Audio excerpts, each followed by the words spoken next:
Belanja negara adaptif dan akomodatif terhadap berbagai program prioritas ini untuk menyejahterakan rakyat. Capaian program prioritas serta tata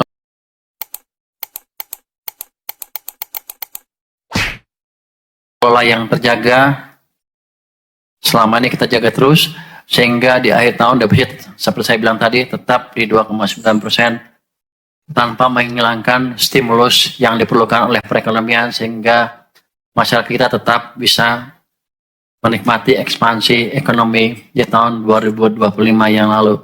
Saya yakin nanti tahun 2026 dengan membaiknya fondasi perekonomian dan menguatnya momentum pertumbuhan ekonomi ke depan, harusnya sih defisit bisa ditekan ke level yang lebih rendah dengan dampak pertumbuhan ekonomi ke masyarakat yang lebih besar dibanding tahun lalu. Tahun ini kan tahun ini kita asumsikan pertumbuhan ekonominya 5,4%, tapi kita akan coba tekan ke level yang lebih tinggi lagi. Mungkin itu pembukaan dari saya untuk kinerja APBN. Anda, apa saya terus? Swaasi aja, silakan Pak Swa.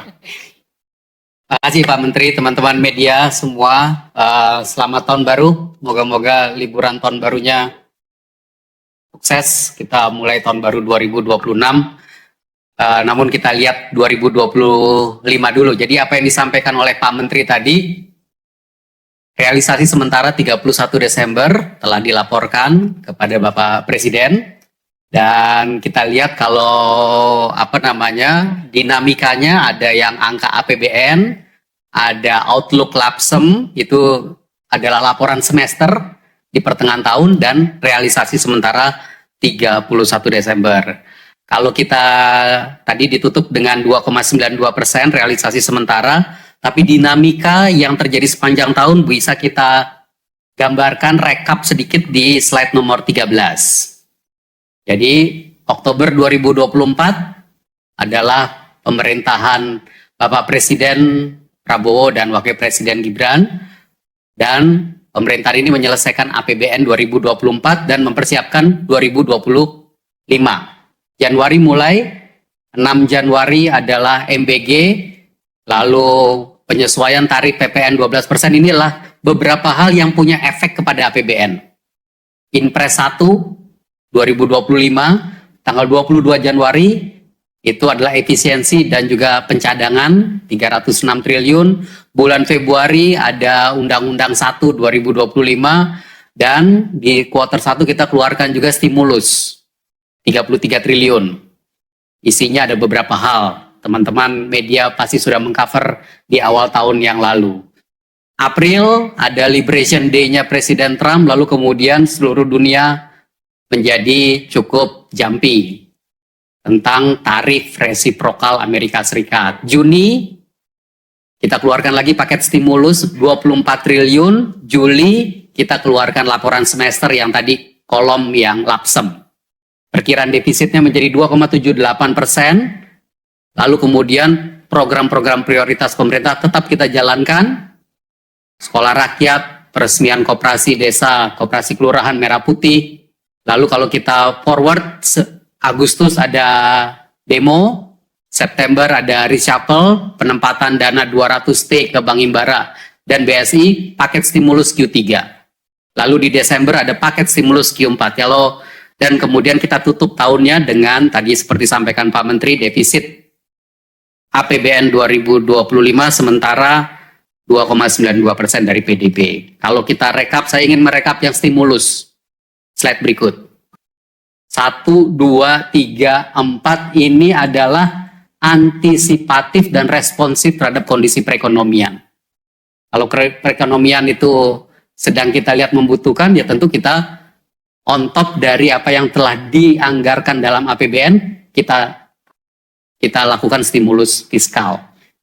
Mungkin saya nggak bacakan, tetapi teman-teman media nanti bisa melihat, dan karena ini adalah untuk keseluruhan laporan keseluruhan tahun 2025, maka tadi judul di depannya itu kaleidoskop. Jadi ini kita sambil mengingat setahun pelaksanaan APBN 2025. Nah, saya ingin masuk ke detail satu pendapatan negara seperti biasa. Teman-teman media, tadi telah diuraikan oleh Pak Menteri, pendapatan negara, khususnya penerimaan pajak 1.917,6 triliun, pendapatan kepabeanan dan cukai 300,3 triliun, dan PNBP 534,1 triliun. Apa yang terjadi di sepanjang tahun untuk komponen-komponen ini? Next slide adalah yang sebelah kiri atas, bar yang sebelah kiri atas itu perpajakan. Artinya ini kombinasi pajak dan bea cukai. Lihat di kuartal 1 kita 400,1 triliun itu lebih rendah dibandingkan tahun lalu, 2024. Kuartal 2 ada peningkatan.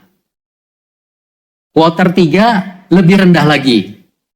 Kuartal 4 ada peningkatan. Ini dinamika kuartal 1, 2, 3 terhadap penerimaan perpajakan kita. Jadi yang namanya penerimaan pajak dan kepabeanan dan cukai itu memang dia memiliki dinamika. Dia meskipun kita sudah taruh target pajaknya, tapi berapa yang betul-betul dikumpulkan menyesuaikan dengan gerak ekonomi. Kalau yang sebelah kanan adalah capaian penerimaan negara bukan pajak. Lihat di Q1, Q2, Q3 selalu di bawah tahun 2024. Kita bersyukur di Q4 ada peningkatan. Kenapa selalu di bawah 2024? Karena lihat di bawah harga komoditas antara Q1 2024 sampai dengan Q4 2025 selalu turun. Merendah, menurun. ICP jauh lebih rendah.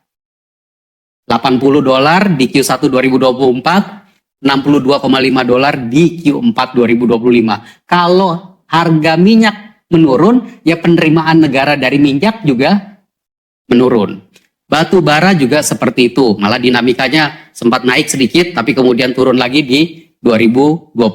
Gas alam, nikel juga seperti itu. Ini adalah dinamika dari harga komoditas yang cerminannya adalah penerimaan negara. Baik penerimaan perpajakan maupun penerimaan negara bukan pajaknya. Nah, kita beruntung di sebelah Q4 ada perbaikan, nanti di bagian PNBP akan kita tunjukkan beberapa perbaikan itu.